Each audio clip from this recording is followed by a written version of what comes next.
the end of the world. I could feel all this death. Everything they built will fall! And from the ashes of their world, we'll build a better one!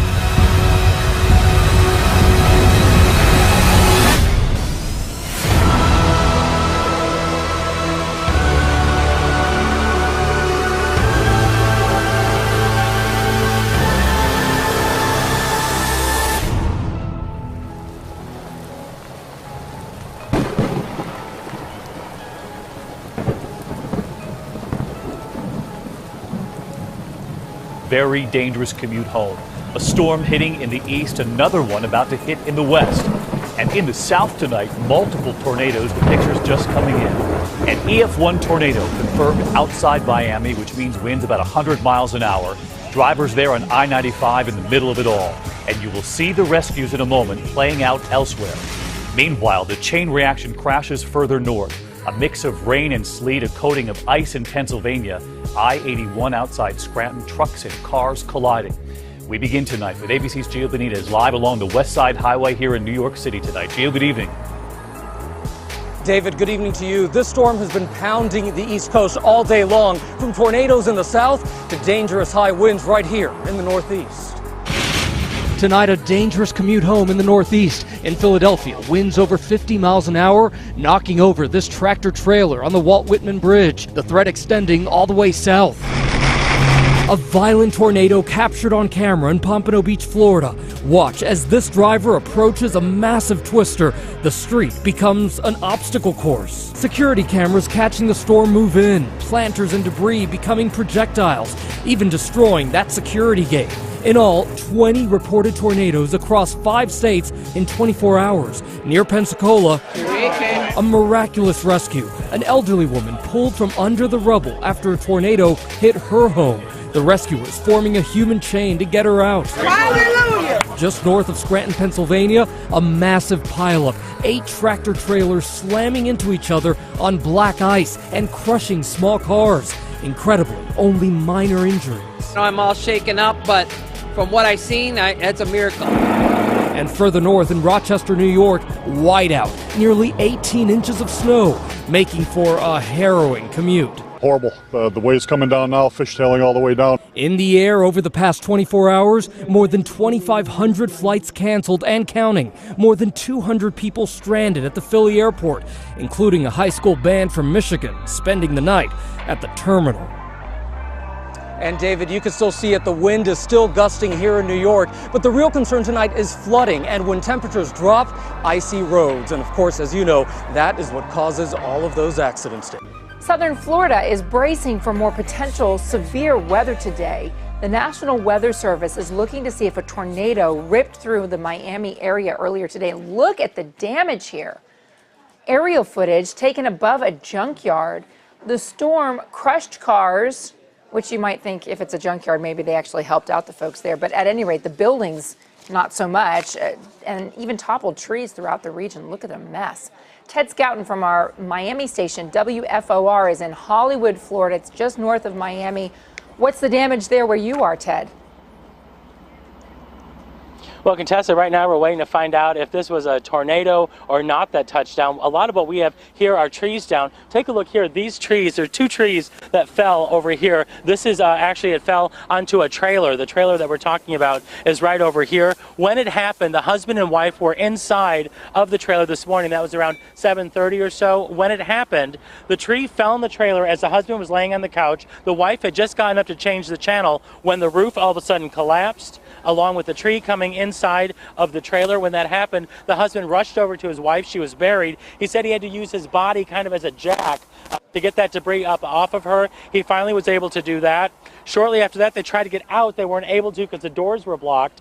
They had to pound on the wall. A neighbor heard the pounding and the screaming, he was able to get to, on the other side, there was a spot where there was a breach in the wall. He actually pulled the wall apart as the husband pushed from inside, and both husband and wife were able to get out of that trailer. They went over to the hospital and they were checked out. Both are okay. However, the wife could have a concussion. So those folks are very lucky. But in this whole area in Hollywood, a lot of trees down and a lot of power lines down. As we said, right now we're waiting to find out if this was a tornado or not. Tornadoes touch down. First in Broward, then Miami-Dade. I called my son, I said, Peter, it must be a tornado. The destruction, sizable. My whole house came down on my head. Tonight, live team coverage as South Florida again is taken by storm. South Florida's wild winter certainly not over yet. And we just got this new video from those wicked storms that woke up so many people this morning. This is Miramar, and look at the huge pieces of trees flying everywhere, the rain just pouring down. Our team coverage begins tonight in Broward County. CBS 4's Carrie Codd is live in Lighthouse Point, one of the many places hit hard. Carrie? Ruta Bay, Rick, if you need proof of how powerful this tornado was, take a look up. That is a large backyard trampoline wrapped around utility wires. This was a fast-moving storm that did a lot of damage. Cameras in Miramar, Pompano Beach, and throughout Broward County captured the storm that rolled through Tuesday morning. And people say the sound of the storm was terrifying. Like car engines, like a whole bunch of car engines at once, just roaring. Like a freight train coming through. In Pompano Beach, Anthony Sirachi got video of the funnel cloud on his right as he drove along Dixie Highway. I was just ready to get out of there. Everybody was stopped, and I didn't feel like sitting in the middle of a tornado. The National Weather Service says the tornado packed winds up to 100 miles per hour and caused damage over a 3-mile stretch. The storm ripped off roofs, toppled trees and power lines, tossed horse trailers, and even caused cuts and gashes on a few horses in Pompano Beach. At the iconic Goodyear blimp hangar, the storm ripped letters from the building. And in Lighthouse Point, residents spent the afternoon cleaning up debris and counting their blessings. From what I understand, everybody's okay, so that's the main thing. In Miramar, surveillance cameras at Tequesta Cove recorded this: wicked winds scattering trees and plants everywhere and bringing down a large coconut tree. It was like I was a sandwich. Barbara Ingram says that tree fell right in front of her car as she was driving to work, while another tree fell directly behind her. And what do you think would have happened to you? Oh, I wouldn't want to think about it. A few blocks away, a homeowner's camera saw this: 15 seconds of intense winds. The weather carried away wooden fences and damaged more trees than anyone could count. Something burst through a window of Alex Carmona's Mercedes. But despite the damage, he's thankful the cost is in dollars and not lives. It's just Mother Nature. It's giving us a wake-up call. FPL tells us most people have their power back at this point, although there are a few scattered outages in the area. We asked the National Weather Service if that weather we saw in Miramar was also part of a tornado. They told us likely not. It was just some very strong winds, about 60 to 70 miles per hour.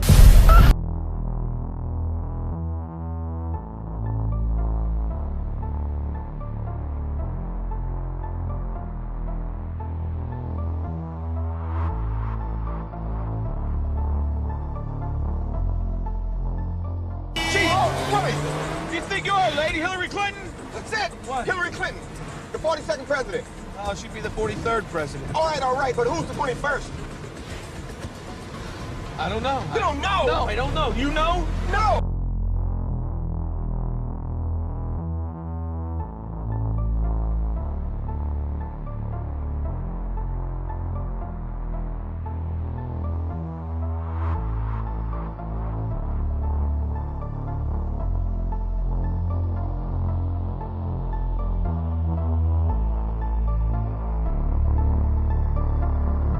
Tropical cyclone Winston, this is going to be the most powerful storm ever recorded to impact Fiji. This is pretty much going to make a direct hit between 10 and midnight local time, and they are going to experience winds of about 200 miles per hour. It is containing winds of about 295 kilometers per hour with gusts well over 300 kilometers per hour. And it is going to continue on this westward track. It's not expected to lose much strength before crossing over the islands.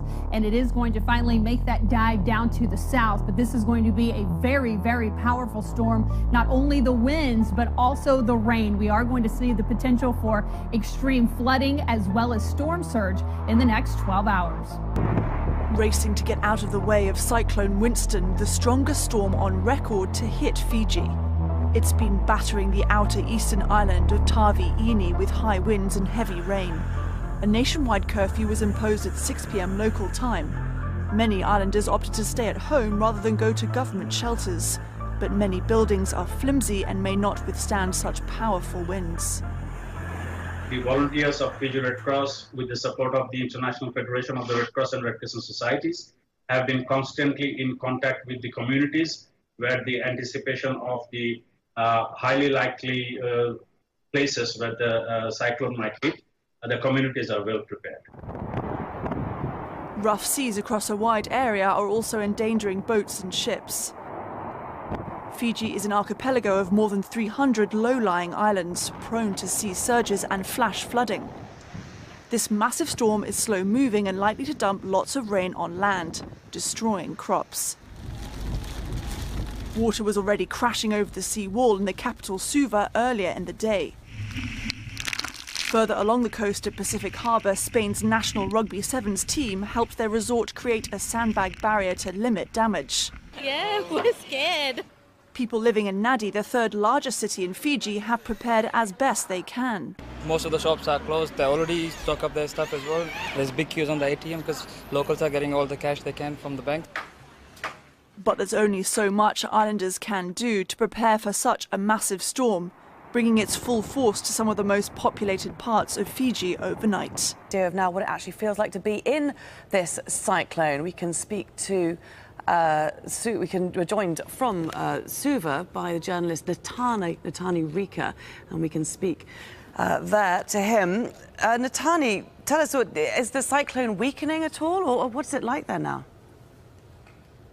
Well, I'm in the capital, which is about 200 kilometers from the eye, and wind has started to die down, and the rain has started to ease. We are told that Winston is now heading out to sea, and the worst for our area is pretty much over.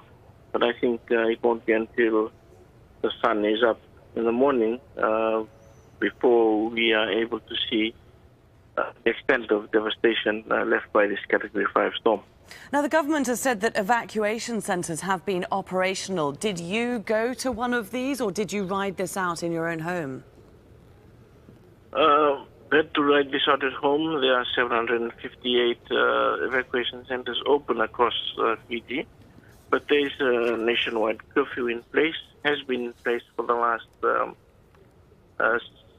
7 hours now, and will remain in place until police give the all clear. Once the emergency services people say that it's safe to move about, and that should be perhaps in another 5 to 6 hours. What's it like staying in your own home and hearing and feeling these winds battering the walls and the roofs?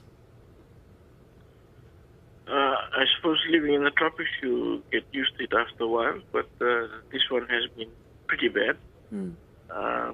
We've lost branches, lost smaller trees, and we can see that some homes have lost roofs, or smaller structures have been blown down. It can be pretty frightening, but for those who are in the direct path of Winston, it has been a very an experience that they wouldn't want to go through again. And we have reports that there has been some destruction to homes across the Fiji group, and perhaps one death after the house perhaps got a net. Okay, Natani, Rika, thank you very much for bringing us the latest there from what's happening in the Fijian capital, Suva, as Cyclone Winston sweeps through the island. We'll leave you to ride out the rest of that storm, which we are told should be over, or the worst should be over, in a few hours' time. Coverage continues tonight with 24-hour News 8's Kendall Pectus. Yeah, Kendall's live in Grand Rapids with when people might expect to have their power back on. Kendall? Brian, Marley, it's still very, very windy out here right now. I'm actually on the corner of Michigan Street and College Avenue in Grand Rapids, and tonight, power outages throughout the area. These traffic lights behind me weren't working at one point. I even drove by them, had to treat it as a four-way stop. And with the wind gusts of up to 54 miles per hour, down trees were also a bit of a problem. Now, take a look at this map right now. It's a current power outage map from Consumers Energy. Gives you a better idea of what folks throughout West Michigan are dealing with right now. As you see right there, the Kalamazoo area has the most power outages, and Consumers Energy tonight tells us folks in Kent County without power most likely won't get it back until about 11:30 tomorrow night.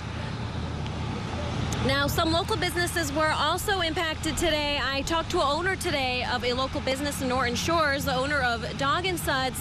He says the winds there were so strong, the roofing of the carport at the drive-in restaurant actually rolled right off, forcing the business to close its doors much, much earlier than normal. I really didn't know what was going on, so we immediately closed the restaurant, took care of the customers that we had here, stopped any further orders from coming in.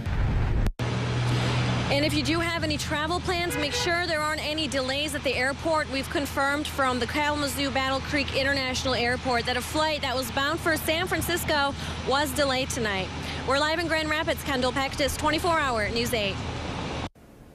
All right, thank you, Kendall. Well, several businesses have been damaged by the winds, as Kendall was just showing us, including the VFW in Alto. Workers right next door at the Alto Bar confirmed with us that the roof of the building blew right off. And then in Ottawa County, firefighters are looking into whether a barn fire was a result of the storm. This happened near a home on Perry Street in Ottawa County. Several departments were called out to this barn. People who live nearby say they saw power lines sparking near the barn, and officials tell us it is still under investigation. Now it's time for a mix. So there's a strange noise coming out in Forest Grove, Oregon, that nobody knows what it is or where it's coming from. Take a listen. Okay. Isn't that weird? It's excruciating. They have no idea where it's coming from. At first, they thought maybe it was like metal screeching on a train track, but there are no train tracks nearby. Somebody recorded it, took it to the fire department. The fire marshal there says that they just have no clue what could be that noise. Wait, so it's still a mystery at this point? It's still a mystery. Still a big mystery. It's got to be wonderful living in that neighborhood right now. Can you imagine? At this hour. Drive me nuts. Well, as we say hello to the audience in that town. Just turn us up a little. Because they're up right now with that noise. Have you felt and heard those booms? A lot of you living in northern Lee County and southern Charlotte County have been blowing up our phone lines here at Fox 4 about a series of loud booms that are shaking homes and rattling a lot of nerves. A few weeks ago, we reported on damage possibly caused by sonic booms on Pine Island in Charlotte County. But what's to blame this time? 4 new corners, call 4TA. We're going to get you answers tonight. Carl? Well, those previous reports of sonic booms were just that, sonic booms from Navy jets doing training exercises over the Gulf. But today's booms were probably coming from a different source. Didn't think too much of it, and then it seemed to be a little repetitive. Chuck Brown lives just off of Embers Parkway in northern Cape Coral. He remembers hearing the sonic booms a couple of weeks ago from jets based out of the Key West Naval Air Station. I came outside and looked up. It was a beautiful day like today, and you could see the contrails from the planes. But this morning, while he and a friend were doing some work on his house, he heard another big noise. Today, we were actually working, and we were like, again? But the sound he heard likely wasn't from explosive jets, but actual explosives. The Collier County Bomb Squad detonated bombs at a training site in southern Charlotte County. I don't know what a bomb sounds like, to be honest with you, but as far as whatever went this morning was very similar to the last week or a couple weeks ago. That's when sonic booms from jets believed to be from the Key West Naval Air Station were thought to cause this truck window to shatter in Charlotte County. It just exploded. There was as much glass in the truck as outside of the truck. Brown says he's not concerned the explosive training will damage his home, but he says the combination of sonic booms and bombs could get old fast. Was I overly concerned? No, I wasn't. But is it a bit, if that's going to be a daily thing, that's a bit of a nuisance. Continue to follow this breaking news here on the Now. We're monitoring a very large grass fire burning to the north of Kansas City. 1,300 acres in Platte County has burned so far, we're told. Yeah, this land owned by the Bureau of Prisons, and they were out mowing this morning, and apparently a bearing went out of the mower, flew off, and sparked the fire. We're expecting a news conference to begin now any minute with the deputy fire chief out of Platte County. In the meantime, we have J.D. Rudd out there monitoring this because the winds have been such a huge issue. J.D. Yeah, they've been a big issue for us today. There's no question about that at all. We've seen wind gusts today close to 50 miles an hour. We've been out here for the last, about an hour or so now. And here in the last 2 or 3 minutes, we've got our highest wind gusts so far in our current location, which is just outside of Weston and about 4 miles away from the Tracy area. We've seen around 35-mile-an-hour wind gusts kick its way up here in our area. And what this means is a whole issue when we have the red flag warning in place, which, by the way, the National Weather Service has now issued a red flag warning for tomorrow. So here's your early heads up. It's going to be the same kind of deal for us as we go into tomorrow. But you have dry conditions. You have these very high wind, which I'm talking to you and measuring the wind at the same time. And so when you've got the dry conditions, you've got the wind going on. Keep in mind, too, you've got things like vegetation down here with 8% or less, as they call it, of moisture content. It's very, very dry. All it takes is a wayward spark, be it from a lawnmower, from a barbecue grill, from a cigarette. Whatever you do the next couple of days, don't do that with your cigarettes. Taiwanese authorities are confronting a new problem caused by the earthquake in the southern city of Tainan. They're dealing with sinking buildings caused by soil liquefaction. The earthquake on February 6th killed 116 people, including more than 30 children. Local media report that in one coastal area, structures sank about 1 meter. Many houses have had their first floor buried. I've never seen this before. It's scary. Experts say the damage is so bad that the buildings are beyond repair. Premier Chang San-chen has ordered officials to survey the damage. He plans to have them publish a list of other areas that could face the same problem.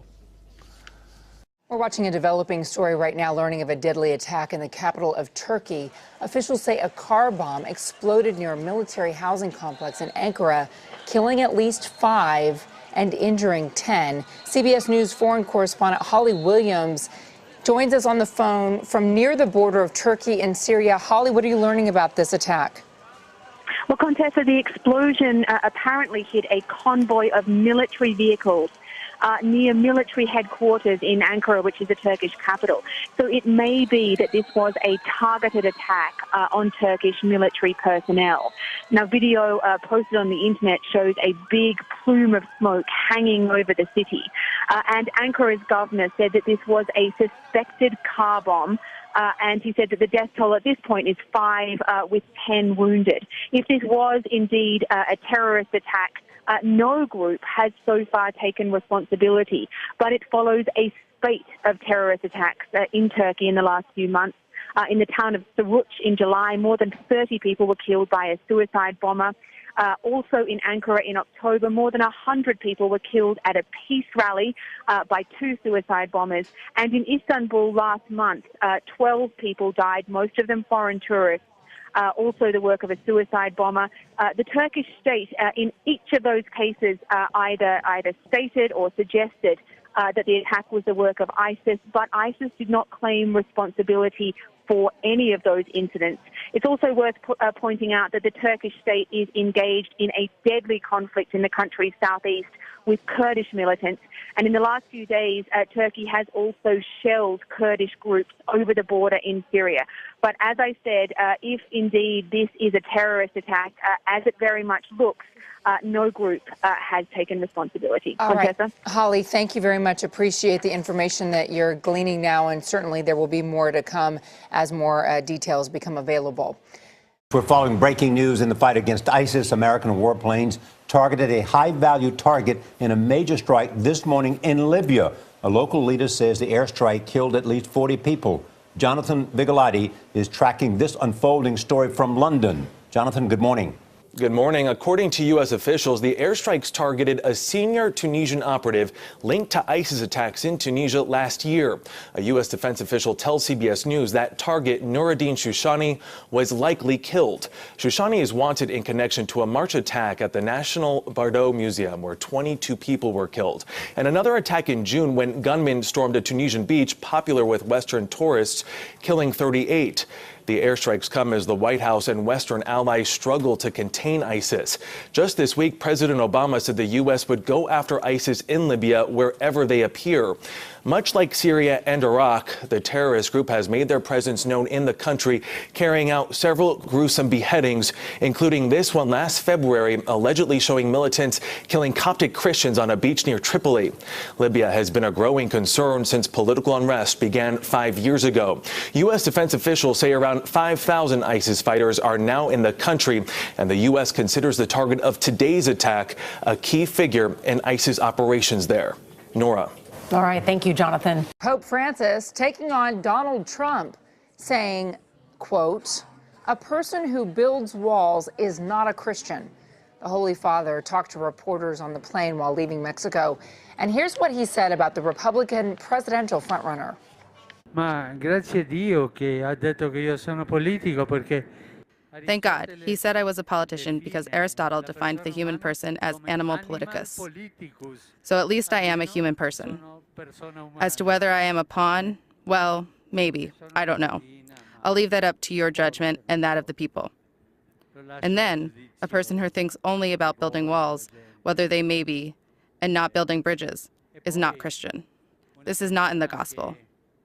As far as what you said about whether I would advise to vote or not to vote, I am not going to get involved in that. I say only that this man is not Christian if he has said things like that.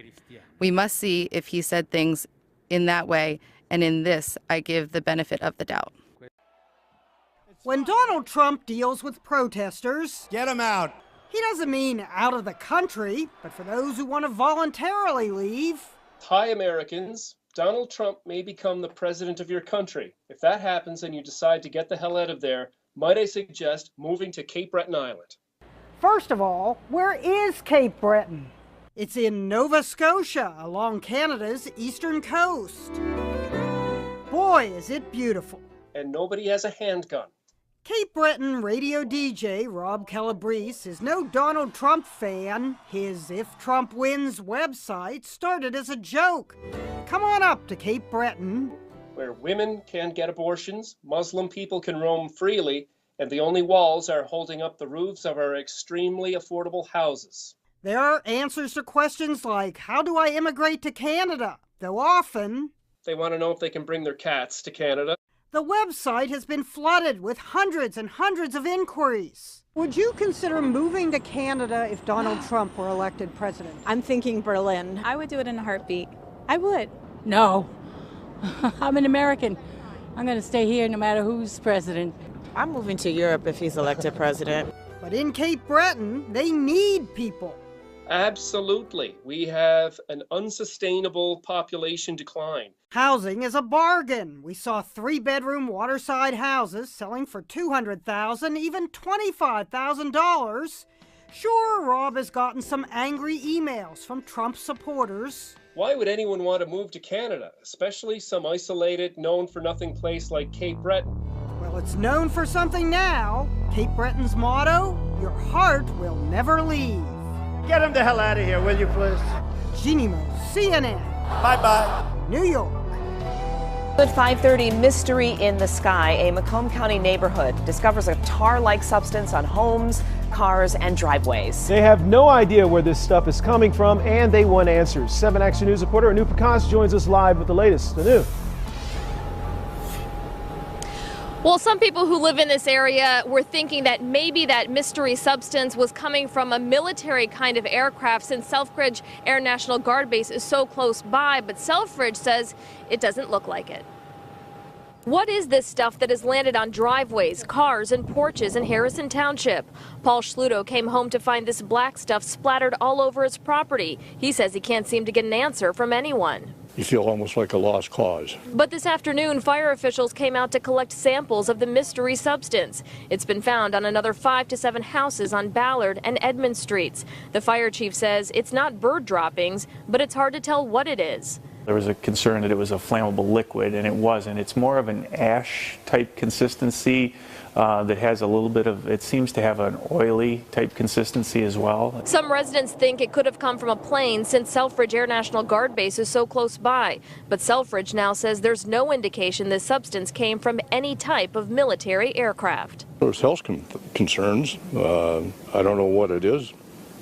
Don't know if it's hazardous. I don't know what it's going to do to my truck. I don't know what's going to, if they can get this off of my drive. For now, it is a little bit of a mystery. That resident Paul Schluto tells me that this afternoon someone from the Michigan Department of Environmental Quality came by his house and took some samples of that mystery substance. He was told that he could get an answer sometime next week. We'll keep you posted. Live in Harrison Township, Anu Prakash, 7 Action News.